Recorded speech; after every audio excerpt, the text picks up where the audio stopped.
Omar Quesada, secretario general del APRA, nos acompaña esta mañana. Como ya sabemos, la justicia brasileña ha comenzado a transmitir la información que se encontraba, vamos a decirlo así, clasificada, brindada por los colaboradores, los delatores, se llama ya, eficaces de la justicia brasileña, los delatores premiados, la delación premiada es el nombre de la política que tienen allí, y con una serie de restricciones se está alcanzando la información. Entre ellas está el secreto, el sigilo, como lo llaman en Brasil, ¿no? Es decir, la Fiscalía debe llevar a cabo su trabajo de manera totalmente reservada, ni siquiera los abogados de los procesados o de los investigados, en todo caso, tendrían acceso a esta información hasta que se tome una decisión judicial. Y también hay toda una serie de estipulaciones que se deben cumplir con respecto a los colaboradores de la justicia brasileña, es decir, no pueden ser enjuiciados por la justicia peruana. El que comparte información queda, digamos, libre de polvo y paja en la justicia peruana, lo cual le puede indignar a muchos, pero la verdad, y aunque suene injusto en muchos casos, esa es la política de colaboración eficaz. La idea de la colaboración eficaz es poder alcanzar responsabilidades hacia arriba, y para eso, pues, si se quiere, a veces hay que pagar un precio, ¿no? Y en algunos casos, pues, incluso el agente corruptor puede salir o bien librado o puede salir con importantes ventajas. Y hacia arriba apuntan muchos que afirman que Alan García, pues, es responsable, o tarde o temprano se van a encontrar responsabilidades de Alan García en esta situación. Gracias, Omar, por estar con nosotros. ¿Cómo está? Buenos días. Enrique. Bueno, el último capítulo de esta novela, digamos, es esta foto que se presenta donde aparece García con Lula, con Marcelo Odebrecht, y esto es, me dice usted, del 9 de junio del 2010.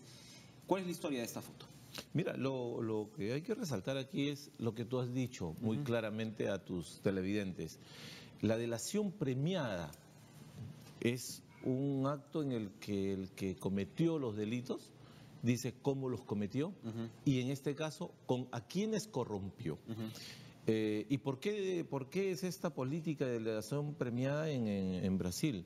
Porque a Marcelo Odebrecht, o sea, el jefe de la empresa más grande constructora de Brasil, le aplicaron una condena de 19 años. La justicia le dice, oye, si tú hablas todo lo que vas a hablar, te vamos a rebajar sustancialmente. Pero hay un tema, tienes que decir la verdad, porque si no, te caen los 19 años preso. Y en esta trama de corrupción, lo que han declarado efectivamente los de Odebrecht es de que al presidente Toledo le han entregado dinero de soborno y también al presidente Humala. Aquí los enemigos y adversarios del APRA... En el caso de Toledo, soborno contante y sonante, mientras Toledo además era presidente de la República, se cierra el negocio, y en el caso Humala, hasta lo que se sabe hasta ahora es, claro, la entrega. Donación, digamos, de campaña, lo cual habla, pues, de lo limitadas que son nuestras leyes electorales, ¿no? Pero, digamos, iría a campaña, en fin, ahí pero efectivamente, entregas millonarias de dinero. Lo han ratificado y se ha encontrado en las agendas de este señor y de los otros responsables de aquí de Perú. En el caso de Alan García no hay ni sindicación, ni declaración que pueda vincularlo a un acto de corrupción. Es más, cuando preguntan a Barata, él dice, nunca le propusimos porque nos hubiera tirado un par de patadas, dice, el Palacio de Gobierno. Pero lo que no perdonan los adversarios del APRA y de Alan García es que cómo, y en su lógica simplista, cómo pueden haber corrompido a un presidente y al otro, y Alan García no tenga ningún elemento de prueba que pueda vincularlo. Eso es imperdonable eso en la cancha para los corruptores. Eso es en la cancha de los presidentes, pero ahí se puede decir cómo corrompieron presidentes y no corrompieron a pero no solamente eso, cómo corrompieron a viceministros del gobierno aprista y no corrompieron en este caso porque si hay un caso complicado para el gobierno de Alan García, que es el de la línea 1 del metro, Omar. Sí, es cierto. Y hemos sido absolutamente claros con el tema de exigir las mayores investigaciones y al mismo tiempo al Poder Judicial las mayores sanciones a todos aquellos que, usando de un cargo de privilegio que les da el pueblo y el gobierno, se hayan podido aprovechar. Cárcel es lo que hemos pedido, para todos los que estén involucrados en casos de terrorismo. Hay algo que no perdona a la población, que es la impunidad. Y en un sistema democrático tiene que funcionar bien el Poder Judicial. Efectivamente, la justicia, cuando, digamos, se convierte en una cacería de brujas, se convierte en un escenario de ajuste de cuentas político, ya no es justicia.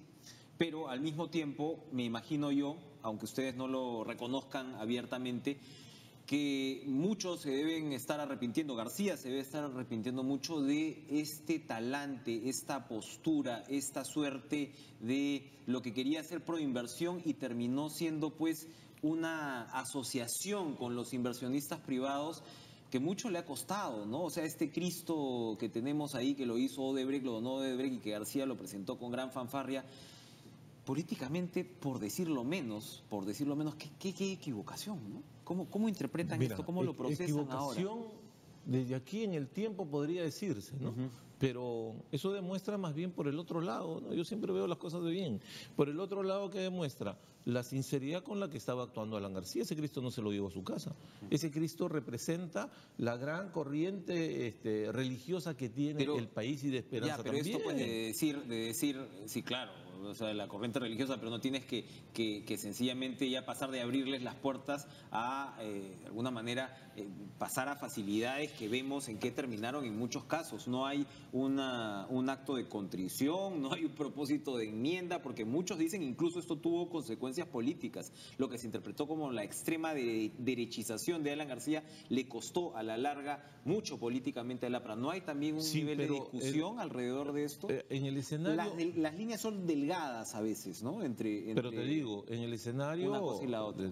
haciendo historia, Alan García no solamente invitó a un inversionista, que en este caso pueda ser Odebrecht. La gran política de Toledo era el luchar contra la corrupción, entre comillas, y por otro tema fue la descentralización. La de Alan García fue la de abrir los mercados y el Perú poner en una situación expectante, y vaya que sí lo logró. Es decir, gracias a la conexión y a la visión que tuvo Alan García con los tratados de libre comercio, con la vinculación del Perú con los mercados, con la posición del APRA, del APRA, en este caso de gobierno, de poder entender que los mercados y el trabajo y la inversión sí hacían crecer al Perú, es que estuvimos bien. Pero cuando se ve una empresa que ha corrompido a mucha gente, entonces nosotros también ponemos el paralelo y decimos, oiga, que investiguen a todos. Se les pasó la mano en el discurso. En que vengan inversionistas. No en que vengan inversionistas. No había que yo creo que al poder político no le corresponde ese papel, pero bueno, en fin. Efectivamente, pero lo cierto, Enrique, y hay que reconocer, nos remitimos es que sí se bajó la pobreza, sí se dio trabajo a la gente, sí creció el país, sí mejoraron las condiciones laborales de la población y sí se hizo obra en el Perú. Cuénteme, yo quiero preguntarle de dos temas, Omar, muy puntuales, porque yo incluso recuerdo, hice con usted un reportaje cuando usted era gobernador regional en Ayacucho. ¿Se acuerda cómo destruyeron la sede los manifestantes vinculados a Sendero Luminoso? Destruyeron la sede del gobierno regional, lo recuerdo impresionante. Elementos infiltrados, ¿no? En una marcha de profesores. Exacto, pero fue particularmente destructivo y chocante para Ayacucho. Y destructivo, yo creo, puede ser la decisión del Poder Judicial ahora de no solamente absolver al señor Oscorima, el Wilfredo Oscorima, sino restituirlo a su cargo. Cuéntenos, ¿qué cosas se dicen en Ayacucho? ¿Qué se cree en Ayacucho sobre las serias acusaciones de corrupción que había contra el señor Oscorima? ¿Qué sabe usted? ¿Qué nos puede contar? Bueno, periodísticamente toda la información revela un manejo primero desordenado y luego de querer vincularse al Ministerio Público y al Poder Judicial tremendamente a través de regalos y prebendas.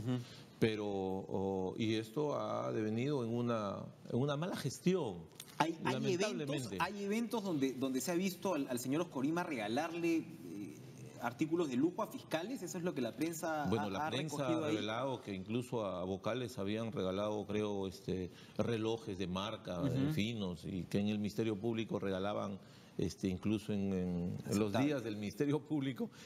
Eso es lo que dicen, no sé si de repente exactamente será cierto. El presidente del Poder Judicial, Duberly Rodríguez, nos debería aclarar una acusación como esa, efectivamente, si es que es lo que se ha levantado en los medios allá. En los medios en Ayacucho. Pero Ayacucho debe recibir mayor recurso. Yo fui presidente de Ayacucho, pero tenía una inversión de 14 millones de soles para todo Ayacucho, ahora 119 distritos. ¿Y ahora cuánto es el presupuesto? 300 millones de soles. Y hay lugares en donde no se ha hecho absolutamente ninguna obra. Es decir, pueden haber atomizado seguramente el presupuesto, pero obras trascendentales, de vinculación, por ejemplo, de Huanta, donde antes de ayer ha habido un caso de asesinato de 2 policías, de vincular con el Valle de Río Purímac para que pueda darle solvencia a los agricultores. Hay un cacao y un café de exportación, Enrique.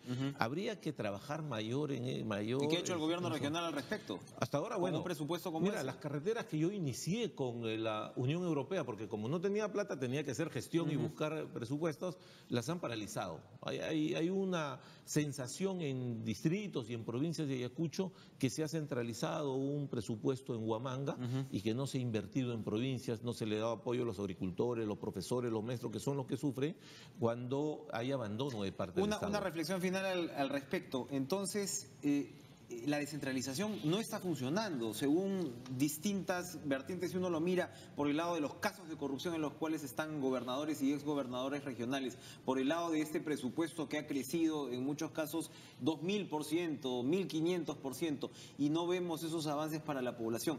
¿Qué cosa es lo que habría que modificar, ajustar en el tema de la descentralización? Lo vemos en emergencias como la climática, donde se ve que los propios gobiernos regionales resulta que tenían una cantidad de aparatos para fumigación malogrados y que ni siquiera se sabía eso desde el gobierno central.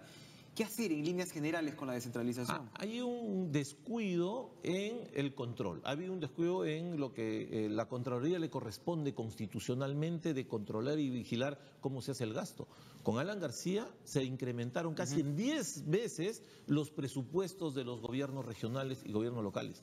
Y ha habido un También muchos dicen que se apuraron los apristas con la descentralización. Pero era la demanda de a través de 100 años de descentralización. Vivimos en un país macrocefálico, las provincias sin escuelas, sin electricidad, sin irrigaciones. Alan García entendió eso, pero no funcionó. Pero hablamos el control, de control, sobre todo. No funcionó el control. Y aquí la Contraloría tiene que cambiar definitivamente su forma de actuar, porque lo que hace es buscar observaciones después de que pasaron las obras, cuando tiene que ser un trabajo preventivo fundamentalmente. La Contraloría que está en el ojo de la tormenta, pero nos tenemos que ir, pero cuéntenme por favor del Congreso Partidario del APRA, tan esperado, tan pospuesto, tan controversial, ha llegado a salirse Enrique Cornejo del partido por esos retrasos y por otras cosas, en fin.